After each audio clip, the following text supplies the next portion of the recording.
Pacifica Radio, I'm Christina Onnested. Jury deliberations mark day 2 in the historic criminal election hush money case against former President Donald Trump. A panel of jurors deliberated for more than 4 hours Wednesday and asked the judge to rehear both jury instructions and portions of testimony from 2 key witnesses, former National Enquirer publisher David Pecker and Trump's former lawyer Michael Cohen, whose testimony Trump's lawyer sought to derail, painting him as a liar who's been incarcerated for lying to authorities.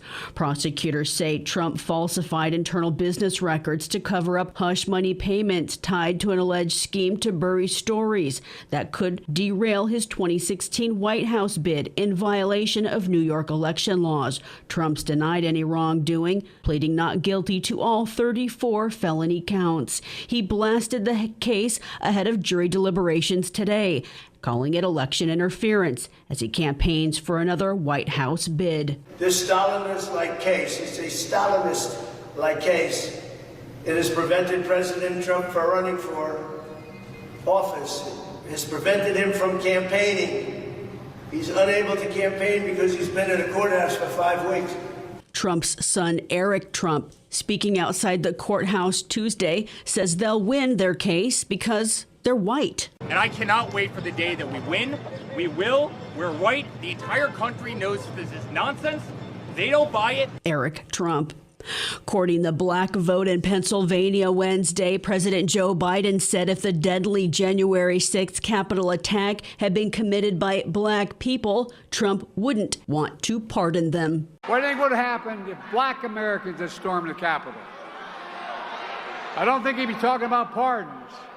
It's the same guy who wanted to tear gas you as you peacefully protested George Floyd's murder. Biden also warned the next president will be able to appoint a couple of new Supreme Court justices. Tell me that won't change your life when Trump justices are already gutting voting rights, overturning Roe, decimating affirmative action, and so much more. We're going to let that happen? We can't. An AP and ORC poll in March shows Biden's approval dropping among black adult voters from 94% when he began his term to 55%. Israeli strikes in Gaza have killed 53 Palestinians in the last 24 hours and wounded more than 350, according to Gaza's health ministry. Among the dead, 2 paramedics with the Palestinian Red Crescent Society, which says the strikes were targeted as the paramedics were in a clearly marked ambulance. Meanwhile, a ceasefire resolution is before the United Nations Security Council once again, this time by Algeria, calling for the immediate release of hostages in Hamas captivity since its October 7th attack in Israel, which spurred the war in Gaza. Palestine's representative Majed Bamye addressed the council in support of the resolution. When will it be enough? What other level of cruelty must be reached before this assault is finally brought to an end? There is no red line imposed by legality, rationality, humanity that Israel has not crossed. It is now crossing the red line set by the entire world on Rafah, and it is the duty of this council to uphold that red line. The U.S.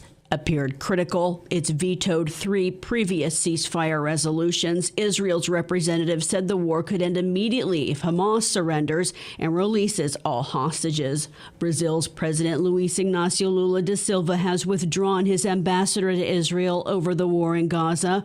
Earlier this month, Colombia broke diplomatic relations with Israel. Also, Bolivia and Belize have severed diplomatic ties. Protests against Israel's war in Gaza continue. Wednesday, activists blocked the entrances of Chevron's headquarters in San Ramon during its annual shareholders meeting, noting its gas projects off the Gaza coast that benefit Israel, not Palestine. Hundreds rallied and chanted "Blood for oil is a crime" from Richmond to Palestine.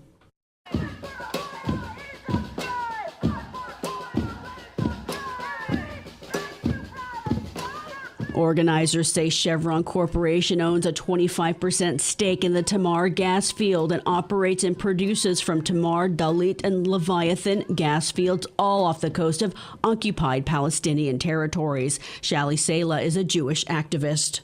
While Israel has cut off fuel and electricity to the people of Gaza. Chevron is supplying 70% of the energy needs of Israel and is operating gas fields off the coast.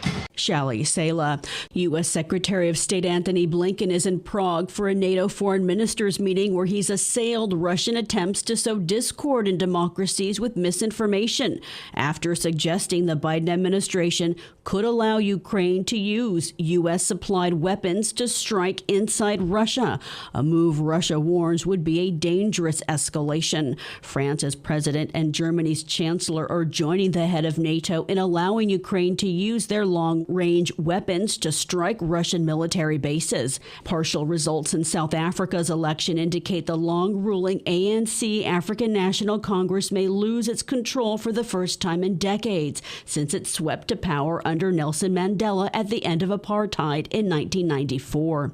Early results show the ANC is below the 50% of the vote needed. That's with less than 20% of votes counted. It will take days for results to be tallied and finalized. I'm Christina Onestad reporting for Pacifica Radio.